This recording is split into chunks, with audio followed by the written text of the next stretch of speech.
Wowe ufunguye iyi video reka nguhanurire ngusengere Imana. Hari ikintu Imana imbwiye kidasanzwe. Fata umwanya wawe wumve iyi message iturutse ku Mana. Hari icyo yahindura ku buzima bwawe, hari icyo yakora. Kuva mu bwana bwawe wahuye na byinshi bikurusha, wakuze ukurira mu buzima bushaririye. Igihe cyose ugiye kugera ku nsinzi y'umunezero wawe ntumenya uburyo usubiye down. Hari imbaraga zikuboshe, hari imbaraga zikuzitiye, hari icyangiro wasizwe n'imyuka mibi y'abadayimoni. Inzira zose iyo ubonye zifunguye ukazinyuramo, iyo ugeze ku nsinzi usubira down mu buryo budasobanutse. Uri umuntu ugerageza gushakisha, wakuriye mu buzima bushaririye, ukura ufite inzozi kuva ukiri umwana. Aho ugereye uyu munsi inzozi zawe abadayimoni barazishe n'abarozi. Kubera iki abarozi babayeho? Abarozi kenshi wowe wavukanye inyenyeri y'Imana, wavutse hari misiyo y'Uwiteka izaba ku buzima bwawe. Hanyuma abarozi bagerageza kwica destiny yawe. Abarozi bishe amahirwe yawe, bishe icyerekezo cy'ubuzima bwawe. Uyu munsi ubuzima ubayemo sibwo Imana yakuremeye. N'ikimenyimenyi dore warize, ariko ibyo wize uyu munsi usibyikora. Ushobora kuba udafite n'akazi, ariko reka nkubwire, buri imbaraga zose zitambitse ku buzima bwawe ngiye kugusengera Imana ya Isaka na Yakobo. Imana igiye gufungura imiryango yose abadayimoni bafunze. Ndagira nkubwire ngo ubwo buzima uri kunyuramo Imana irabuzi. Kuba ukiriho utarapfa n'umugambi w'Imana. Imana igukureho igisuzuguriro cyose. Buri imbaraga z'umwijima zose zigenderera ubuzima bwawe. Ndasenze mu izina rya Yesu Kristo, Uwiteka azigukureho. Imana ifite inzira zirenga ibihumbi. Uwo mubabaro wawe Imana irawuzi, ako gahinda kawe Imana irakazi. Ibyo bintu birara bituma udasinziriye Imana irabizi. Izo ntimba ufite ku mutima wawe Imana irazizi. Ndategeka buri mwuka wose ukugwanya, imbaraga zose zihiga ubuzima bwawe, Imana ya Isaka na Yakobo igutabare utaraseba. Kadusome ijambo ry'Imana. Zaburi 120 murongo waho wa mbere. Ubu ni ubuhanuzi bukomeye budasanzwe. Wibupinga ni wowe ngiye kuvugana nawe. Zaburi 120 umurongo wa mbere. Biravuze ngo mu mubabaro wanjye natakiye Uwiteka aransubiza. Uwiteka akiza ubugingo bwanje, iminwa ibesha n'ururimi ruriganya. Mu izina rya Yesu Kristo, Bibiliya iravuze ngo mu mubabaro wanjye natakiye Uwiteka aransubiza. Ndagusengeye Imana igusubize, Imana igukureho icyo gisuzuguriro. Ayo marira urarurira Imana igusubize. Zaburi iravuga ngo mu mubabaro wanjye natakiye Imana iransubiza. Ndagusengeye mu izina rya Yesu Kristo, Imana igusubize muri ibyo bibazo urimo. Ayo marira ufite Imana iyaguture. Ako gahinda ufite, iyo ngwara ufite, ndayisengera mu izina rya Yesu Kristo. Buri mwuka wose udashaka ko haraho wagera, ndi hano ndi gusenga Imana. Ndagusengeye Imana yitamurure, niyemere kuseba. Reka nkubwire, abantu bazakubona urira ariko ntibazabona ukomeza kwihanagura ku maso. Abantu bazabone waguye ariko bazabona uhaguruka ukomeza urugendo. Abantu bazabone isoni zigukora ariko ntibazabone uheranwa nazo. Ndagusengeye ico kigeragezo ufite, iyo ntimba ufite mu mutima wawe, ayo madeni atuma udasinziriye, iyo ngwara uryamanye nayo kuri ico gisasiro, ibyo byangombwa ukeneye, buri imbaraga zose zitambitse ku buzima bwawe, ndasenze Imana ya Isaka na Yakobo igutabare, igukure hamenyo y'abasetsi. Ndagusengeye Imana igukure hamenyo y'abasetsi. Imana ntiyemere kumwara, Imana ntiyemere kuseba.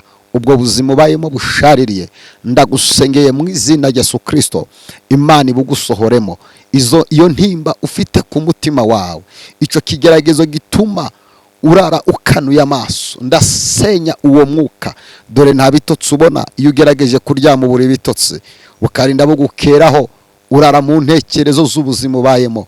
Dore ibintu byose wari ufite byagiye utazi kuntu bigiye. Ndagusengeye mu izina rya Yesu Kristo, aho ibyawe byanyuze bigenda, byongere binyure bigaruka. Umugisha w'Imana ukubeho. Ayo madeni ndayasengeye Imana yakwishurire. Uwo mwana wabuze ubwenge ku ishuri ndamusengeye, Imana imuhereze ubwenge bw'ishuri. ubwo rupfu rw'abantu bapfa bakenyutse mu muryango ndarusengeye mu izina rya Yesu Kristo. Ibyabaye ku bandi ntibizakubeho, amarira abandi barize ntukayarire. Imana igukureho umusozi w'agahinda. Nyemerera nkubwire impamvu mvuza aya magambo. Imana ni Imana itabesha, ni Imana isezeranye igasohoza. Iyo ntimba ufite Imana izayirangiza. Sezerera icyo kigeragezo kigire ngo nubwo undiho hari igitondo wakigeragezo uzagenda. Ndasengera ikigeragezo cyose uhagazemo, Imana igukure muri situwasiyo mbi, Imana igukure muri ibyo bigeragezo byiteguye kukumwaza. Ndagusengeye Imana ntiyemere ku isoni zigukora. Ndagusengeye Imana ntiyemere kumwarira mu maso y'abanzi bawe. Ndagusengeye uwifuzaga kubona utakiriho abona Imana ikubeshaho, uwifuzaga kubona izo ntambara uhagazemo zikumwaza, Imana igaragaza ukuboko kwayo ntiyemere kumwara. Bibiliya iravuga ngo mu mubabaro wanjye natakiye, Imana iransubiza. Imana igusubize, Imana igusubiriza imbere y'abifuza kubaseberamo. Mu mubabaro wanjye natakiye, Uwiteka aransubiza. Zaburi 120 niko havuze umurongo wa mbere ngo mu mubabaro wanjye natakiye, Imana iransubiza. Imana ya Isaka yasubije Aburahamu ageze ku musozi wa Moriya agiye gutamba Isaka, Imana ikagaragara. Ndasenze nawe igaragarane nawe. Imana yasubije Saduraka na Meshake na Bedenego mu itanura ry'umuriro, bagiye gusha, Imana ikabasubiza. Iyo niyo Mana mpamagaye nawe igusubize. Imana yasubije Daniyeli mu rwobo rw'intare, intare zimwasamiye zigiye kumurya, Imana ikabwira intare zikaryama, Daniyeli akaziryama hejuru. Mu izina rya Yesu Kristo Imana igusubize. Niko Zaburi 120 havuze ngo mu mubabaro wanjye natakiye, Imana iransubiza. Hari igihe watatse, Imana iragusubiza, n'ubu bwa kabiri yongera igusubize. Ca gihe ugiye kumwara watakiye, Imana irakwibuka. Ndasenze n'icyo kigeragezo urimo, wongera uhagarare muri Zaburi 120 upfukama utakira, Uwiteka yongera gusubize. Ndagusengeye Imana yagushubije ikaguhereza umwana w'umukobwa, wongere yumve gusenga kwawe, iguhereza umwana w'umuhungu. Iyo ndayabuze urubyaro ndayisengera wakire kubona urubyaro mu izina rya Yesu Kristo. Ayo madeni akuri imbere, Imana igusubize. Iyo ntimba ufite mu mutima wawe, Imana ikwibuke. Nyemerera ngusengera Imana. Wowe urarushe aho uherereye hose unkurikiranye kuri iyi video, reka ngusengera Imana. Kankubwira ijambo ridasanzwe. Imana igiye kugusubiza habura gato ngusebe.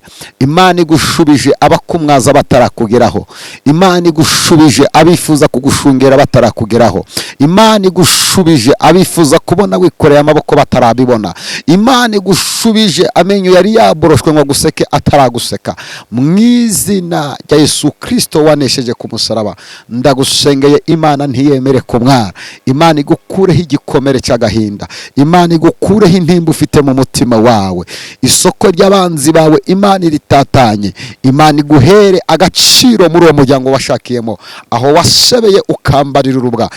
Ndagusengeye Lord de Boria Saidike de Benike. Imana ntiyemere kuseba, Imana ntiyemere kukogwa n'isoni. Imana igaragaza ukuboko kwayo, Imana yitamurure, Imana icinzira uwo mubabaro wawe, Imana iwumare. Iyo ngwara yawe ndayisengeye, Imana igukiza iyo ngwara. Ibyo bigendagenda mu mubiri wawe, ibyo bigendagenda muri iyo nda yawe, ibyo birara bikujomba, ibyo bikujomba muri ayo maguru akabyimba utazi impamvu, ibyo bituma amavi yawe azama ibinya, ibyo bituma arike urarudasinziriye.